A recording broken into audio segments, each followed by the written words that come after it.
Hi, I'm Helen Bauer, and this is the Heart of Hospice podcast. The Heart of Hospice podcast is your source for compassionate and informative discussions about hospice and end-of-life care. I'm a certified hospice and palliative care nurse with over 15 years of experience. Whether you're a caregiver, someone with a serious illness, or you simply need to know more about hospice care, this podcast is for you. Join me as we explore all the aspects of hospice, from the details of caregiving to the emotional and spiritual dimensions of end-of-life journeys.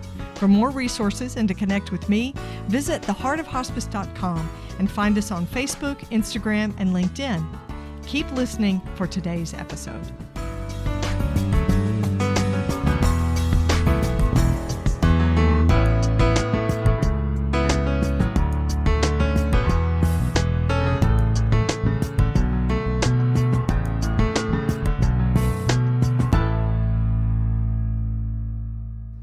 This is the Whole Care Network.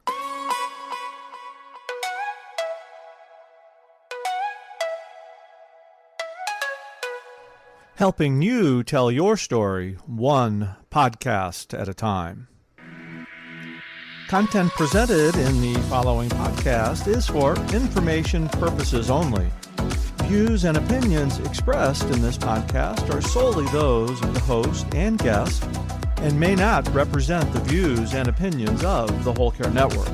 Always consult with your physician for any medical advice, and always consult with your attorney for any legal advice. And thank you for listening to the Whole Care Network.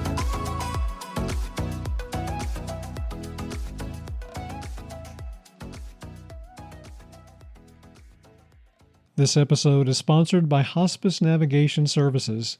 When you need information about hospice, Hospice Navigation Services is here to help. An expert navigator will answer your questions about end-of-life care and give you the tools to feel confident in your decisions. A hospice navigation session is a great way to troubleshoot your current hospice care. It's your journey. We can be your guide. Visit hospicenavigation.com to schedule your hospice navigation session today. We're talking about anticipatory and disenfranchised grief today with Dr. Kenneth Doka of Hospice Foundation of America. Kenneth Doka is the Senior Vice President of Grief Programs at Hospice Foundation of America, HFA, and he's the recipient of the 2019 Lifetime Achievement Award from the Association of Death Education and Counseling, also known as ADEC. He is Professor Emeritus, the Graduate School of the College of New Rochelle. As a prolific author and editor, Kenneth serves as editor of HFA's Living with Grief book series, its Journeys newsletter, and numerous other books and publications. He's been a panelist on the Hospice Foundation of America's Living with Grief program for 30 years. The icebreaker question that I asked Ken to start his interview prompted an in-depth conversation regarding advanced care planning, death customs, and even statistics related to timing of death. It was an interesting conversation. He also offered a definition of anticipatory grief that explains how it affects those who are experiencing a loss in advance. We discussed the details and impacts of anticipatory grief for patients as well as family members, and he shared some stories and examples of anticipatory grief. We also got into a discussion about disenfranchised grief and the impacts of this type of grief, especially among end-of-life workers. It's a very interesting type of grief. Hospice Foundation of America is the organization that Dr. Doka has served with for the last 30 years. They offer a huge number of resources in relation to hospice and bereavement care. You can find all the things they have to offer at hospicefoundation.org. I hope you'll listen to this entire interview. It was really fantastic, a great deep dive into anticipatory grief. There's a lot to learn.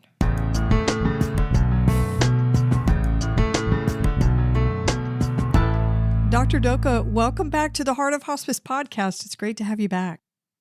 It's wonderful to be back. I've always enjoyed being with you. It's good to see you. So I'm going to start with an icebreaker question because I haven't talked to you in a long time.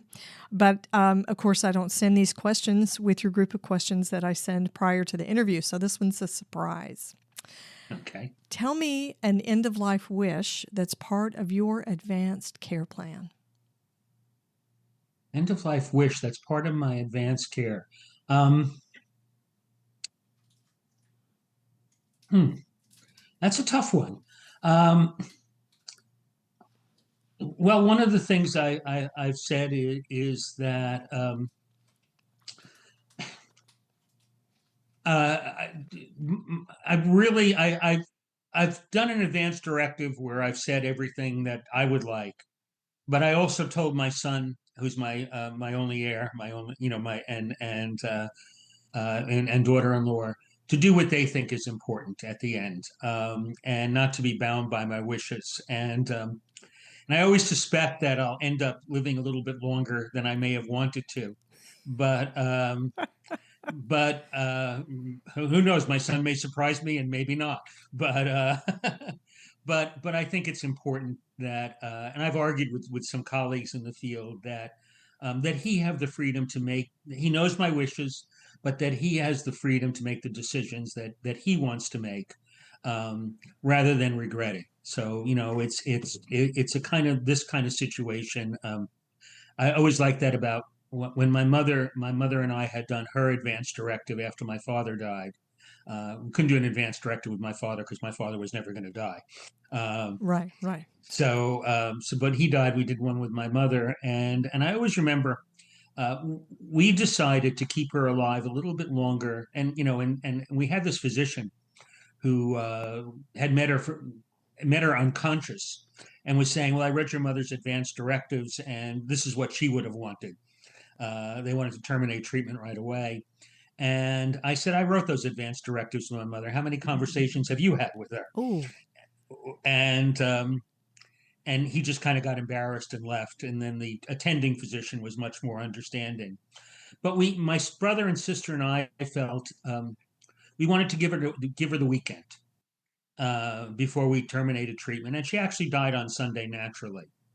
Um, and we looked back on that and we said we really want we're really glad it happened as it happened. We really didn't want to regret that maybe we pulled the plug a little bit too soon. And I'd rather deal with the fact she wasn't in any pain or anything.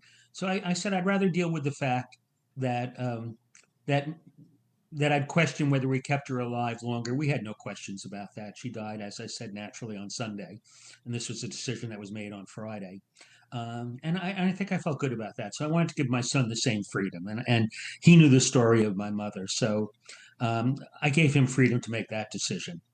I like that. We haven't talked about that on the podcast before, but I think telling someone who's going to be your decision maker, or your medical power of attorney, your proxy, something like that gives them not just freedom to go crazy, right? Don't go against my values and everything that I've already said to you, but it empowers them and gives them some confidence in their decision making. I think that's really smart.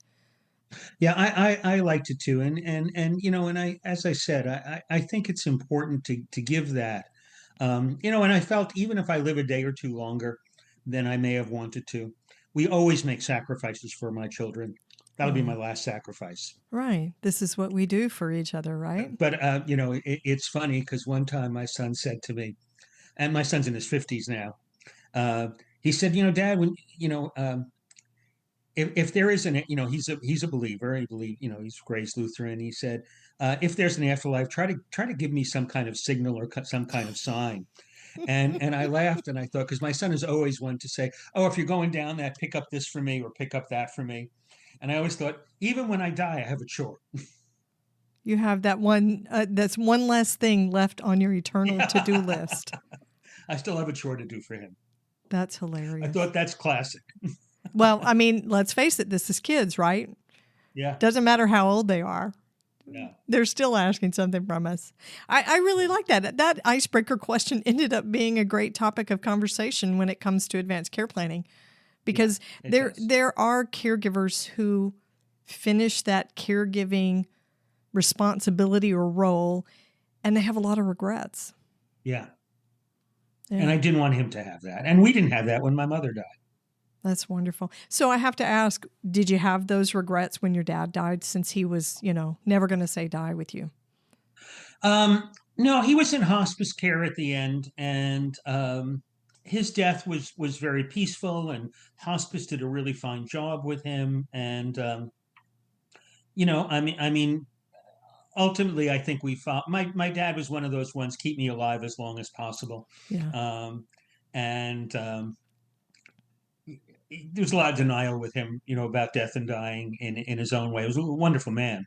So no, but his death was very peaceful, and I don't think we had any regrets.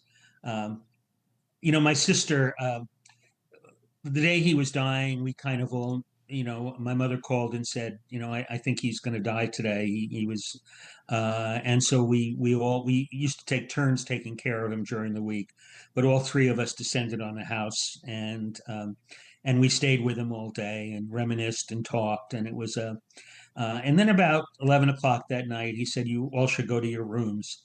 And he died overnight. And I think my sister said we should have stayed with him. And I said, no, I think he needed us there that day, but I think he needed to go alone. Yeah. And I think his freeing us from being there at that time was what he needed to do. So and I think when I told that to my sister, none of us had any regrets. That's nice. I think some people seem to need privacy, that dying is a Yeah. very private act for them. Yeah. And I've heard colleagues debate this about whether you can actually physically orchestrate the time of your death, holding on physically. A person physically holds on until that last grandchild comes in or that anniversary Oh, yeah. rolls around. Yeah. But that's really hard to assign and say the human body and spirit can actually do that. I guess that wouldn't Yeah. be unheard of. But Yeah. I have seen many patients do that. That last kid gets there. The grandchild comes in from college. Sure. And they wait. Yeah. I've seen that happen many, many a time. Yeah. Yeah. So people's ability to do this, I think, is very real. And do you want to hear an old study years ago by a fellow by the name of Pine? Sure. He found that people were much more likely to die after their birthday than before their birthday. Ooh, interesting. So you hold on to that last, going to make 82, and Yeah. then after that, your chance of dying a week before your birthday is much lower than dying a week after. Interesting. Pine also did another study where he found that Orthodox Jewish deaths peaked after Yom Kippur. So they were holding on to be able to be present for the this holiday. Day of Atonement. Interesting. Yeah, I think humans have this ability. It's an amazing thing, the human spirit and what we can do. Yeah. Yeah, a lot of people want to reach that 100-year milestone. That's a big deal for people. Yeah, I like that. Okay, so we are jumping into our major topic today, our main topic, which is anticipatory grief. Anticipatory grief takes a lot of forms, and there are a lot of reasons for it. So I want to take a deep dive into our conversation today. When it comes to hospice and end-of-life care, we provide a lot of grief support after a death. That's built into the Medicare hospice benefit. We do that for at least a year after the person dies. But caregivers and family members also experience anticipatory grief before the death even happens. What kind of things are people grieving when they're getting a diagnosis and during that progression? Yeah.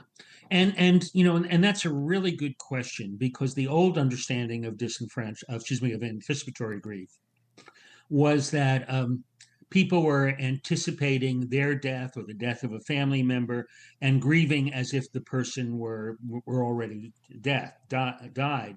But Dr. Therese Rando, really reframed that concept, and she said it's that's just a small part. And she has a sentence I quote all the time: "Anticipatory grief is a misnomer, but useful nonetheless."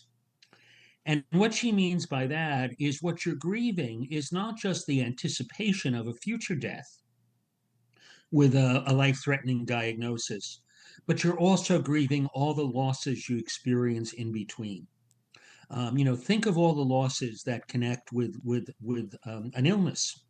You lose your ability to be mobile. Relationships become lost. Some people who you thought were close to you really are too busy or too frightened to visit anymore.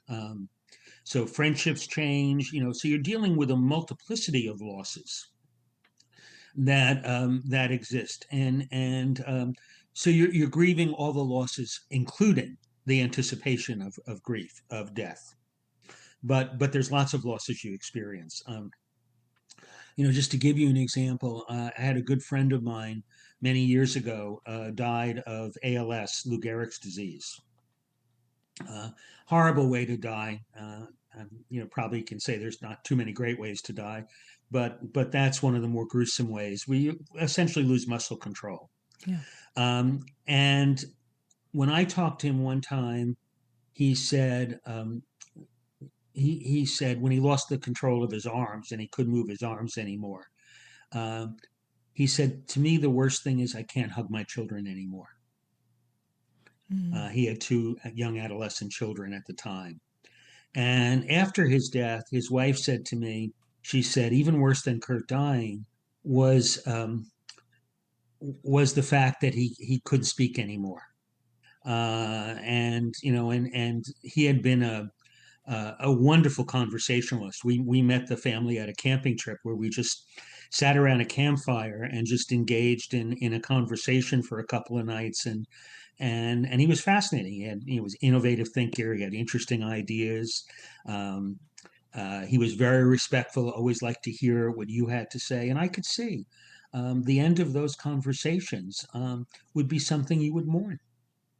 It's all about function and roles and identity and loss.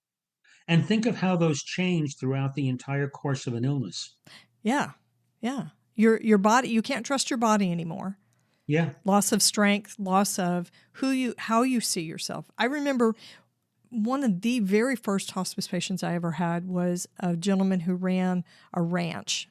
He was a rancher here in Southeast Texas for years. It had been in his family, and he was carrying on that legacy. And he had end-stage cancer. And he was a big guy, very muscular, did a lot of physical labor. And then as his disease progressed, by the time I met him, he had probably lost 50, 60 pounds. And I remember his sitting on the bed, and he knew what his diagnosis was fully aware of it. And he caught sight of himself in a mirror. And he said, "This is not who I am. This is not how I look."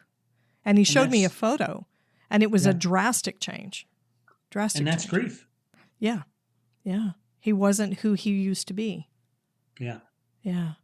So you've had a lot of experience working with folks who were dealing with anticipatory grief. Tell me about a time when you watched a family or a caregiver who was grieving prior to a loss to death. Well, I would say almost if it's an illness of any duration, you see it all the time. And again, working in hospice, you must have seen it all the time. Yes. It's sometimes little things that we're doing a program this year on dementia in the Hospice Foundation, and think of the loss of memory and all the grief that goes along with that. When you no longer have the relationships you used to have, when you this thing that was so much a part of your identity at one point in time. There's just multiple examples. Probably every person I've ever seen who was dying and their family members have had something that was an important part of that they were grieving in the course of the illness. From the fact that the person didn't recognize them anymore. Let's say if it's through dementia, through the fact that they couldn't get up anymore, and the person who's the patient himself is grieving. I remember one time talking with a patient with dementia, and what this person ended up saying is, and he was in sort of the intermediate or moderate dementia, and he said, I just can't remember who I am anymore. Just this tremendous loss of a sense of, and another person said to me, I used to be somebody. I used to be somebody. Yeah. So there's powerful examples of that. I don't think when you work with a dying patient and you work with a family of a dying patient, um, you just see anticipatory, you see that grieving process go on um, constantly Yes. for all the things that they couldn't do, they couldn't think, as well as the anticipation that my time here is limited. When you say that about the neurodegenerative diseases, about Alzheimer's and dementia, so there's a loss of identity and identity recognition on the part of the patient. But for the caregiver, especially if it's one of their children, to watch, this is the person who's known you for as long as you've been alive. Yeah. Yeah. And so they lose that identity of being someone's recognized and cherished child at the same time. Yeah, and one of the most profound things I remember was a woman. I counseled with the daughter. Woman had come from the South. She had lived through the civil rights era. She was Caucasian. She was white, and she was always very progressive in her view. And then toward the end of her life, she started using the N-word and making disparaging comments. And to this daughter, it was really, who is my mother? Was she this, dynamic woman who marched on civil rights demonstrations, or was she just a racist all along, like everybody else in her town at the time? It was a profound loss of who that person is. Yeah, that's interesting. I had a friend not too long ago whose father had become very confused towards the end of his life. He had an end-stage melanoma diagnosis. And he said some very harsh and horrible things to her, even when he was within a week of dying. And she said, if he did not have those thoughts or feelings about me all along, how could he have tapped into that if it wasn't part of who it was? Yeah, and so it could really be very challenging, and sometimes the grief about things that happened before the death is far worse and far more significant than after. The ironic notion about grief is if you've had a good relationship with somebody and they die. You're going to go through grief and you're going to deal with the whole process, however that unfolds in you. But we know one of the most complicating factors in grief is the more ambivalent relationships, and that they are the toughest. I just give you another example. I had a woman whose husband was dying, had been a lifelong alcoholic. And he was dying of cirrhosis of the liver and actually had liver cancer as well, which I guess can sometimes happen. And what had happened is that once he got the diagnosis, he became sober, and he stopped drinking, obviously, and reverted to the person she said that she fell in love with, and she called it the Great Tease. Yeah. That I spent 40 years dealing with this terrible alcoholic who'd go into rages, and now in the last 3 months I see the man I loved. Said I'd rather he died angry and raging. Yeah, because why could not he have tapped into that Why strength? couldn't we had those 40 years? Yeah, years ago. Yeah. Anticipatory grief is messy. It can be. I mean, and sometimes it's just that you realize I love this person and he's dying in the best of circumstances, but you're still experiencing the loss that he no longer can, is mobile, or she no longer is mobile.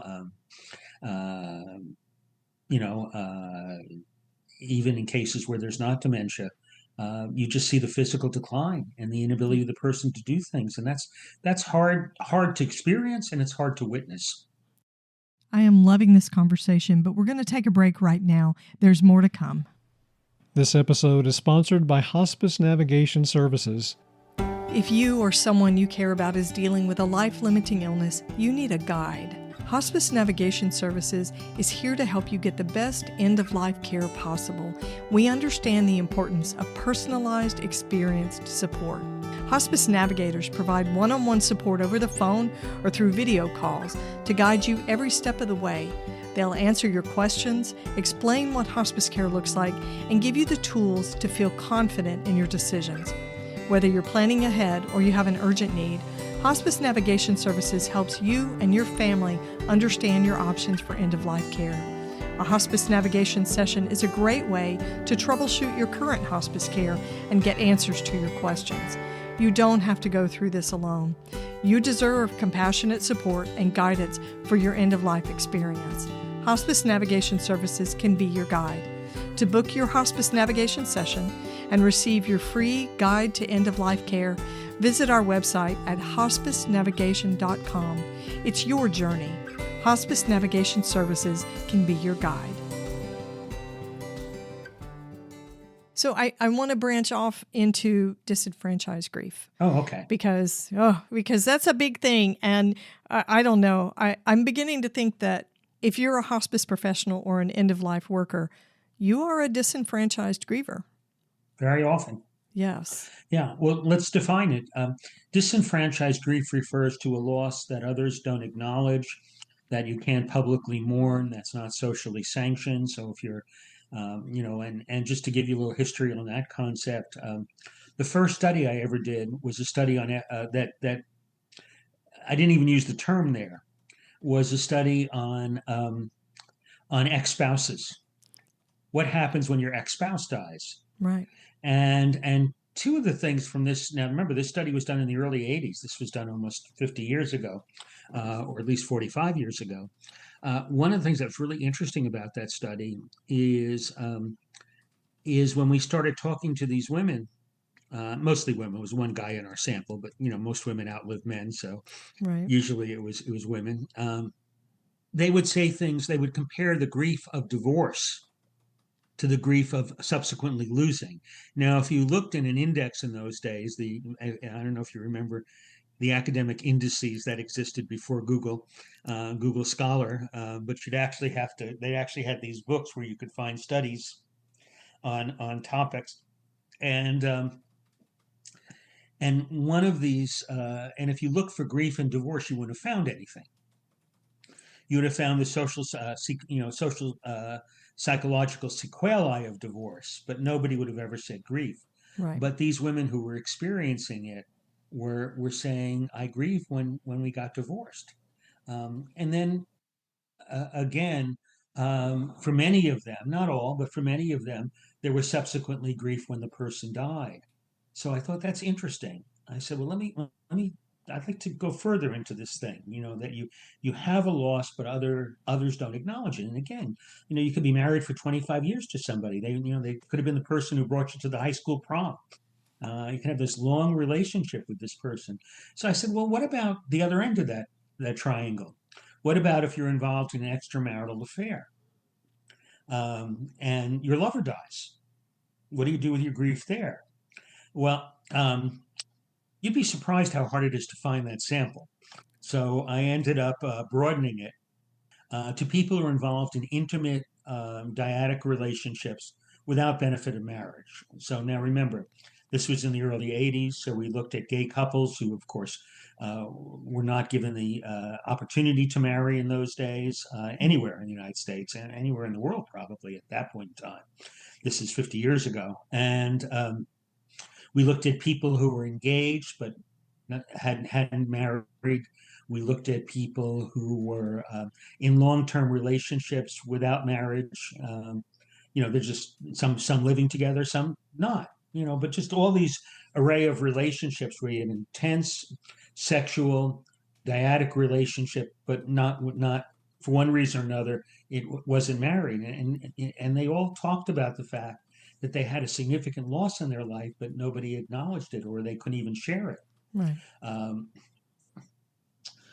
Two stories from that. One was a vice president of a bank who was gay, and he said, people at the bank knew it. It was nothing we talked about in the era. Banks are very conservative, but where other people had had pictures of their spouses and family on their desk.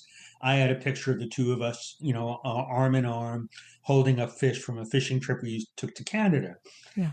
But people knew he would come with me to bank occasions. We never said we're lovers, but people knew. And he said when he died, the bank didn't send flowers. They always send flowers. Yeah. And then the other person was a person whose fiance died the Sunday before the Friday they were to wed. So 5 days before their marriage. And she said, I went to a widow to widow group, and she said, when I sat down and I shared my story, one of the women said, honey, I'm not sure you should be here. We were all married. And the facilitator got in real quickly and said, no, I think this is where you belong. And the rest of the group, and even that lady concurred, but she never went back to the group. Yeah. So it's all those kinds of relationships we have in our life. And again, think of all the relationships we have. You might be friends with somebody for eons, and you sort of take a back seat at their funeral. I've had friends I've known since I was a little kid, and yet you're not really acknowledged. Your role is not acknowledged. And then there are also all kinds of non-death losses that one experiences, which are getting a lot more attention nowadays, like divorce. So yeah, there are a lot of examples of that. So when you talk about these different roles and situations that create disenfranchised grief, it reminds me of when Princess Diana was killed in that accident. Oh, yeah.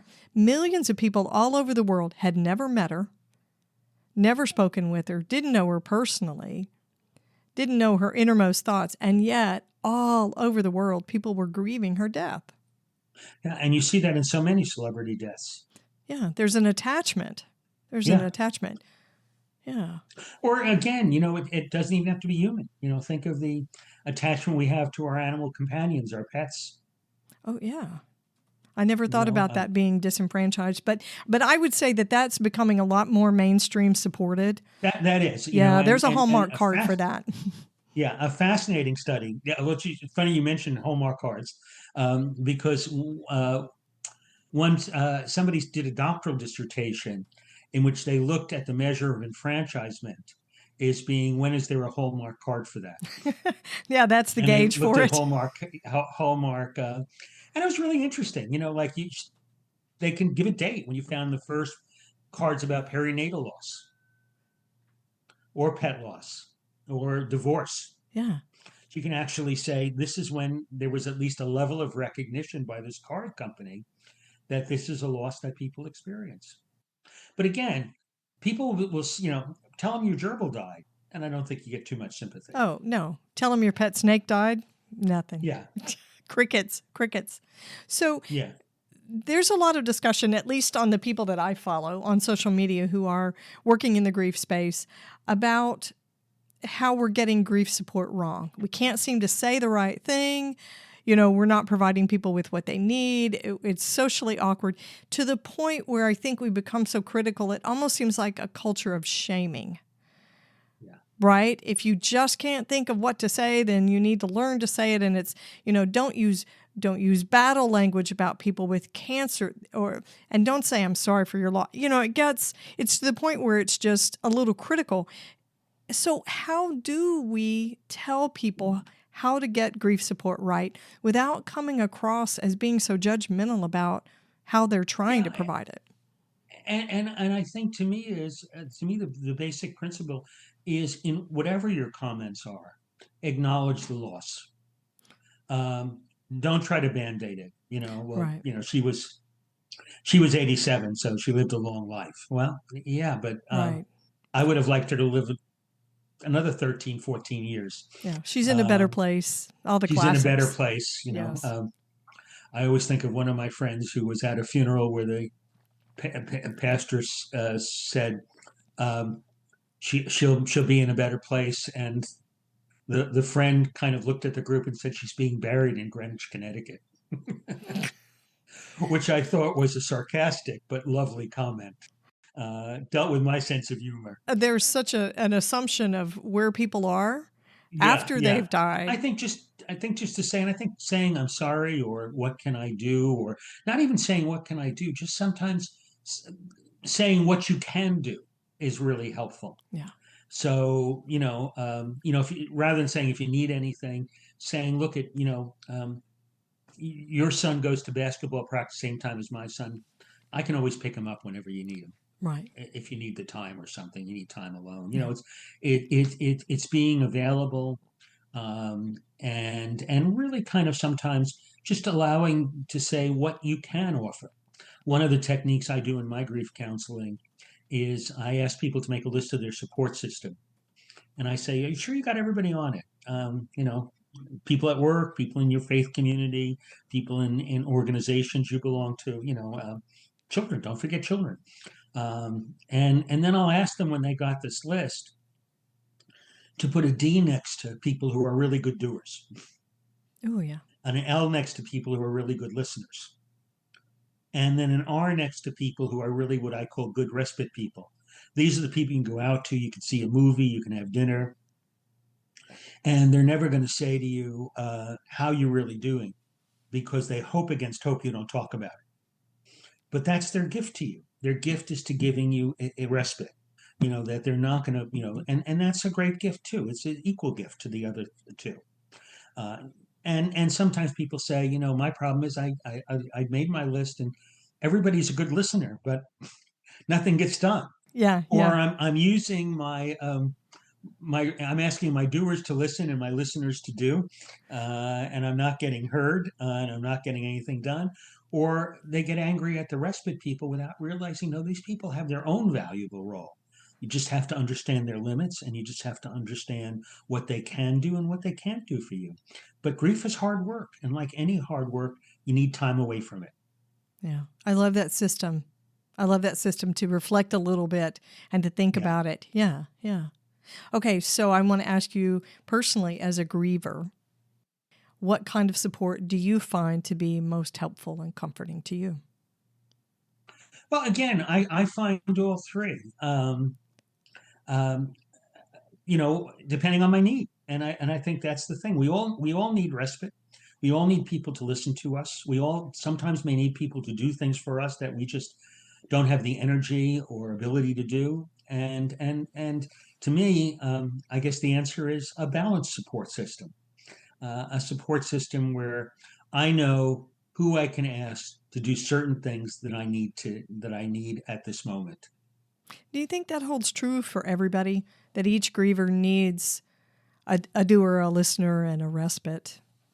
Um, well, the first thing you learn in school is never answer questions that are always or never. Uh, True. Not um, it can't be I would all or say nobody. that most people have those needs, and if they don't express that need, it may be because their spouse is a great listener or a great doer, or somebody in their immediate support system. But yeah, I think those are pretty basic needs of people who are grieving. Yeah, I think that's a good idea to sit and identify who in your village is Yeah, falls into each of those categories. So valuable. definitely. Hospice Foundation of America. You guys are providing some amazing resources, not only for end-of-life workers, hospice professionals, but for the public at large, for caregivers, people with serious illness, grievers. Some amazing resources and webinars. How can my listeners connect with the HFA and find the resources that are offered there? Just go online and look at hospicefoundation.org, and follow the prompts, and you'll get everything you need there. Um, I've been with the organization for I don't know how many years now, almost from the very beginning. Almost from the very beginning. Um, and um, and to me, it's just been it's been a wonderful organization to be part of. I'm so proud to be part of it, and I've enjoyed working with my colleagues there and creating some of these resources. And I think we do wonderful work, as a team. And I think you'll find lots of resources at hospicefoundation.org. Absolutely. Thank you so much, Ken, for coming back on the show. It was great to see you, and we really appreciate all the support you're providing out in the community. Anytime, thank you. Thanks for listening to the Heart of Hospice podcast. Check out our sponsor in the show notes and please leave a rating and review on Apple Podcasts. We would appreciate it if you would share this episode with your friends and family and anyone who needs to know more about hospice.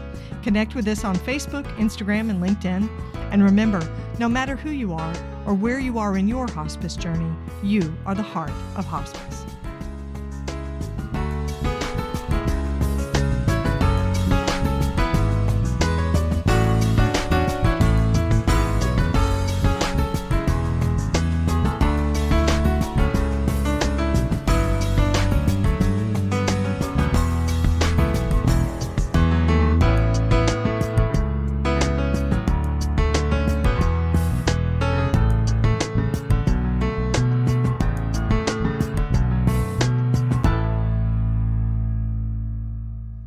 This is the Whole Care Network.